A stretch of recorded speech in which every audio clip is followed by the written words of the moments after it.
iyi si irazenguruka ariko ntiwamenya ibyayo. Dore ibitero byabaye mu gihugu cy'Ubushinwa, ibitero by'inyamaswa. Mu ntara ya Jirini, intara ya ruguru y'Ubushinwa, habaye igitero gikomeye cyane. Black Bear.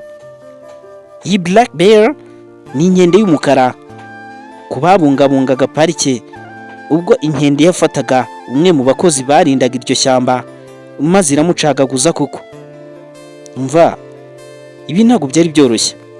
Ubwo si ubwa mbere, reka mbwira ikindi gitero. Mu ntara ya Shanxi habaye igitero gikomeye cyane. Wild Boar. Iki ni igikeri cy'amashyamba cyakomereye abakozi babiri ubwo byari nyuma y'amasaha y'akazi. Ahangaha igihugu cy'Ubushinwa cyagiye kigira ibizazane bigiye bikomeye bijyanye n'inyamaswa, kubera ko izi ni inyamaswa zagarukaga nyuma y'igihe runaka.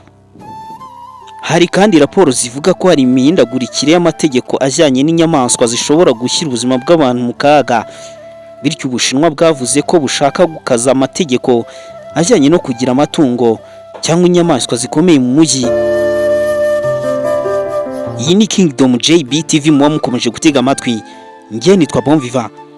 Umuntu ushaka kunshyigikira wajya kuri channel yanjye ya YouTube ukandikaho Kingdom JB TV, hanyuma barahita bakwereka kino kirango, uzahita ucyemeza uhita ukora subscribe kugira ngo ubutaha uzabone ikindi kiganiro.